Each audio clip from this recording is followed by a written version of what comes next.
ਕੀ ਰਮਨ ਜੀ ਇਹਦੇ ਵਿੱਚ ਅਕਸਰ ਆਪਾਂ ਇਹ ਦੇਖਦੇ ਹਾਂ ਵੀ ਜਦੋਂ ਇਦਾਂ ਦੇ ਕਾਨੂੰਨ ਬਣਦੇ ਆ ਜੋਤ ਜੀ ਵੀ ਕਈ ਵੱਡੀਆਂ ਕੰਪਨੀਆਂ ਐਗਜ਼ੈਂਪਸ਼ਨਾਂ ਲੈ ਜਾਂਦੀਆਂ।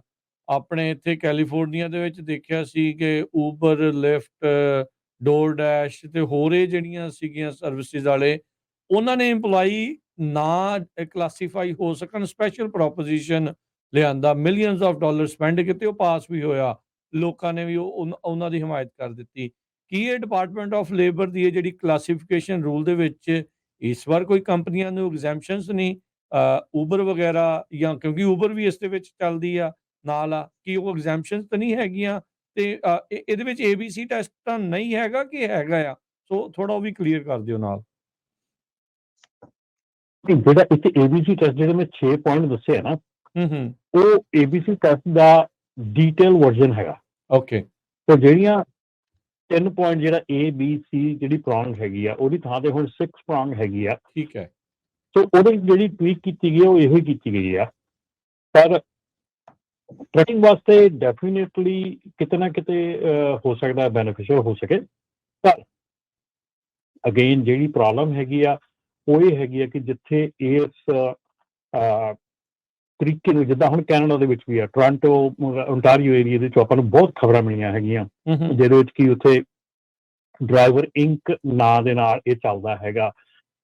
ਉੱਥੇ ਵੀ ਇਹ ਬਹੁਤ ਵੱਡੇ ਪੱਧਰ ਦੇ ਉੱਤੇ ਇਹ ਚੀਜ਼ ਹੁੰਦੀ ਹੈ ਕਿ ਜਿੱਥੇ ਡਰਾਈਵਰ ਦੀ ਕੰਪਨੀ ਬਣਾ ਕੇ ਉਹਨੂੰ ਐਜ਼ ਅ ਇੰਡੀਪੈਂਡੈਂਟ ਕੰਟਰੈਕਟਰ ਦਿਖਾ ਕੇ ਪੇ ਕੀਤਾ ਜਾਂਦਾ। ਸੋ ਇਹ ਚੀਜ਼ ਕ੍ਰਾਸ ਦਾ ਬਾਰਡਰ ਵੀ ਬਹੁਤ ਜ਼ਿਆਦਾ ਵੱਡੀ ਹੈਗੀ ਆ ਉੱਧਰ ਵੀ। ਔਰ ਜੇ ਹੁਣ ਇੱਧਰ ਹੋ ਰਿਹਾ ਹੈਗਾ ਤੇ ਡੈਫੀਨੇਟਲੀ ਤੁਹਾਨੂੰ ਪਤਾ ਵੀ ਕ੍ਰਾਸ ਦਾ ਬਾਰਡਰ ਵੀ ਕਾਫੀ ਫੋਲੋ ਕਰਦੇ ਹੈਗੇ ਇਸ ਕੰਟਰੀ ਦੇ ਲਾਅ ਨੂੰ। ਸੋ ਉੱਥੇ ਵੀ ਇਹ ਆ ਸਕਦਾ ਹੈਗਾ ਔਰ ਸ਼ਾਇਦ ਆ ਰਿਹਾ ਹੈਗਾ। ਸੋ ਕੈਨੇਡਾ ਇਹ ਵੀ ਆਪਾਂ ਪਤਾ ਹੀ ਆ, ਕੈਨੇਡਾ ਥੋੜੀ ਸੋਸ਼ਲਿਸਟ ਕੰਟਰੀ ਆ, ਥੋੜੀ ਨਹੀਂ ਪੂਰੀ ਸੋਸ਼ਲਿਸਟ ਹੀ ਆ। ਆਪਾਂ ਥੋੜੇ ਇੰਡੀਪੈਂਡੈਂਟ ਹੈਗੇ ਆ।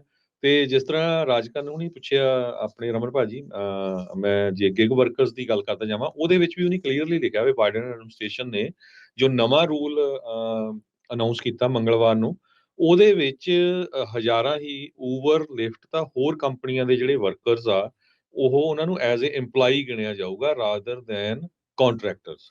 ਤੇ ਉਹਨਾਂ ਨੂੰ minimum wage plus overtime pay ਕਰਨਾ ਪਊਗਾ। ਸੋ ਇਹ ਤਾਂ ਬੜਾ ਕੰਟਰਡਿਕਸ਼ਨ ਹੋ ਜਾਣੀ ਆ। ਕੈਲੀਫੋਰਨੀਆ ਦਾ ਆਪਣਾ ਰੂਲ ਕਹਿੰਦਾ ਪ੍ਰੋਪੋਜੀਸ਼ਨ 22 ਦੇ ਅਧੀਨ ਵੀ ਇਹ ਐਜ਼ EMPLOYEE ਨਹੀਂ ਆ। ਫੈਡਰਲ ਓਵਰ ਰੂਲ ਕਰੂਗਾ ਨਾ ਫੈਡਰਲ, ਪਰ ਰਾਜਕਰਨ ਫੈਡਰਲ ਓਵਰਸੀਡ ਸੁਪਰਸੀਡ ਕਰੂਗਾ ਤੇ ਪਲੱਸ ਨਾਲੇ ਜਿਹੜਾ ਕੈਲੀਫੋਰਨੀਆ ਦਾ ਪ੍ਰੋਪ 22 ਆ ਆਲਰੇਡੀ ਚੈਲੰਜ ਹੋ ਚੁੱਕਾ।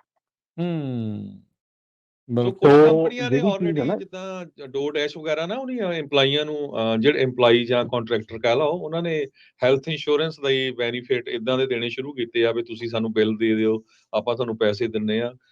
ਪਰ ਅਲਟੀਮੇਟਲੀ ਇਹ ਵੀ ਬਹੁਤ ਵੱਡੀ ਨਿਊਯਾਰਕ ਟਾਈਮ 'ਚ ਉਹਨਾਂ ਨੇ ਗਿਗ ਵਰਕਰਸ ਦੀ ਵੀ ਲਿਖੀ। ਚਲੋ ਆਪਾਂ ਤਾਂ ਟਰੱਕਿੰਗ ਕਰਕੇ ਕਰ ਰਹੇ ਨਾ, ਅੱਜ ਟਰੱਕਿੰਗ ਦਾ ਸ਼ੋਅ ਆ, ਪਰ ਉਹਨਾਂ ਨੇ ਗਿਗ ਵਰਕਰਸ ਦਾ ਲਿਖਿਆ ਵੀ ਇਹ ਕਲੀਅਰਲੀ ਕਲਾਸੀਫਾਈ ਕਰਦਾ ਐਜ਼ ਏ EMPLOYEEs।